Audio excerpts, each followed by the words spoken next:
Hello दोस्तों, स्वागत है आपका अपने यूट्यूब चैनल स्टडी फॉरेस्ट पे। तो जैसा कि आपको पता है, हम जनरल साइंस की एक पूरी कंप्लीट सीरीज़ चला रहे थे। तो आज ये उस सीरीज़ में दूसरा वीडियो है। तो आज हम देखेंगे वैज्ञानिक यंत्र और उपकरण।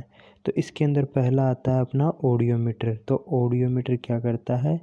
ये यंत्र ध्वनि की तीव्रता का मापन करता है। क्या करता है? ध्वनि की तीव्रता का मापन करता है। और ये कुछ इस प्रकार से दिखाई देता है। ठीक है।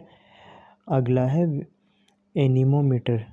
क्या है? एनीमोमीटर। इसके द्वारा वायु की गति का मापन किया जाता है। क्या किया जाता है? वायु की गति का मापन। और ये कुछ इस प्रकार से दिखाई देता है। इसका ज़्यादातर उपयोग जहाज़ों पर किया जाता है। हवा की दिशा को ज्ञात करने के लिए जहाज़ों पर इसका प्रयोग किया जाता है। किसका? एनीमोमीटर का। ठीक है। अगला है अपने पास अमीटर। तो अमीटर क्या करता है? विद्युत धारा को मापा जाता है। इसके द्वारा क्या किया जाता है? विद्युत धारा को मापा जाता है। और ये कुछ इस प्रकार से दिखाई देता है। ठीक है। अगला है बैरोमीटर। तो बैरोमीटर क्या करता है? वायुमंडलीय दाब को मापने का यंत्र है। क्या है? वायुमंडलीय दाब को मापने का यंत्र है। और ये कुछ इस प्रकार से दिखाई देता है।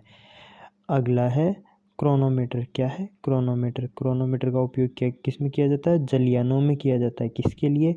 सही समय का पता लगाने के लिए जलयानों में क्रोनोमीटर का उपयोग किया जाता है। अगला है क्रेस्कोग्राफ।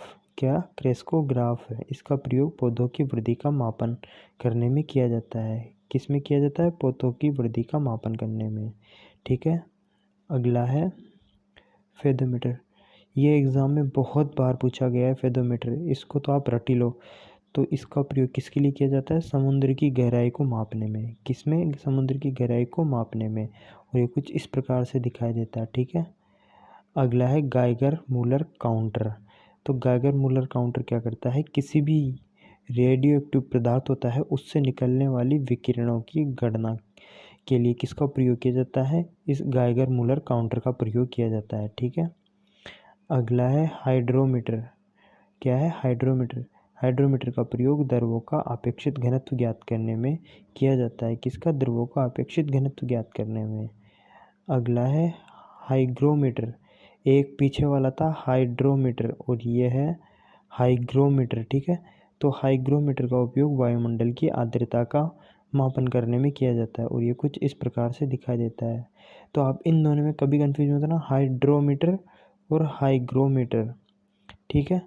अगला है लेक्टोमीटर। अब लेक्टो तो आप ये प्रीफिक्स याद रख लो। लेक्टो, लेक्टो का मतलब होता है दूध। ठीक है। तो जहाँ भी लेक्टो आ जाए मतलब वो दूध से संबंधित है। तो लेक्टोमीटर का प्रयोग किसमें किया जाता है? दूध की शुद्धता का मापन किया जाता है इसके द्वारा। ठीक है। क्या किया जाता है? दूध की शुद्धता का मापन। और ये कुछ इस प्रकार से दिखाई देता है। ठीक है। अगला है अपना मैनोमीटर। क्या है? मैनोमीटर। इससे गैसों का दाब ज्ञात किया जाता है। क्या किया जाता है? गैसों का दाब। और ये कुछ इस प्रकार से दिखाई देता है। ठीक है।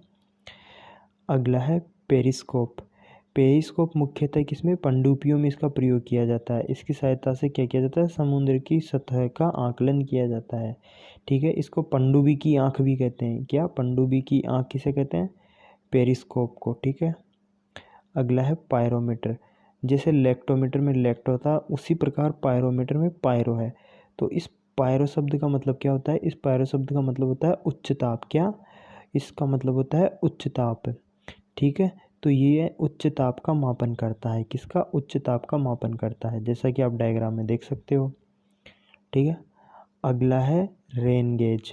तो रेन गेज में तो उसके नाम से ही पता लग रहा है कि ये क्या काम करेगा। रेन गेज क्या करेगा? वर्षा का मापक यंत्र है। क्या? वर्षा का मापक यंत्र है। ये कुछ इस प्रकार से दिखाई देता है। ठीक है। अगला है सिस्मोग्राफ। ये भी बहुत इंपॉर्टेंट है, इसको भी याद रखो। सिस्मोग्राफ या सिस्मोमीटर किसके लिए प्रयोग किया जाता है? भूकंप की तीव्रता का मापन करने के लिए। जैसे कि आप इसमें देख सकते हो, ये रोलर पे कागज़ के ऊपर तीव्रता का ग्राफ बनता जा रहा है। ठीक है। अगला है ट्रांसफार्मर। अब ट्रांसफार्मर क्या करता है? ये एक ऐसा विद्युत यंत्र है जो कि एसी सप्लाई की फ्रिक्वेंसी को बिना बदले उसे कम या ज़्यादा करने के लिए इस्तेमाल किया जाता है। समझे? तो ट्रांसफार्मर का उपयोग किस लिए किया जाता है? एसी की फ्रिक्वेंसी को बिना बदले उसे कम या ज़्यादा करने में। ठीक है। अगला है सिस्मो स्फिग्मोमेनोमीटर। क्या है, स्फिग्मोमेनोमीटर। इसके द्वारा क्या किया जाता है, इसके द्वारा रक्तचाप को मापने का उपकरण है। क्या है, रक्तचाप को मापने का उपकरण है, जिसको क्या कहते हैं, स्फिग्मोमेनोमीटर। क्या कहते हैं, स्फिग्मोमेनोमीटर। ये कुछ इस प्रकार से दिखाई देता है। ठीक है, अगला है सोनार। तो सोनार क्या करता है, जो भी, जैसे कि आप डायग्राम में देख सकते हो, जो भी जल के अंदर चीज़ है उसका पता लगाने के लिए किसका प्रयोग किया जाता है, सोनार का। ठीक है, तो क्या हुआ, सोनार के द्वारा पानी में हुई वस्तुओं का पता लगाया जाता है। तो आज के लिए इतना ही दोस्तों। तो ऐसे ही वीडियो पाने के लिए हमारे चैनल को लाइक, शेयर और सब्सक्राइब करें। Thank you.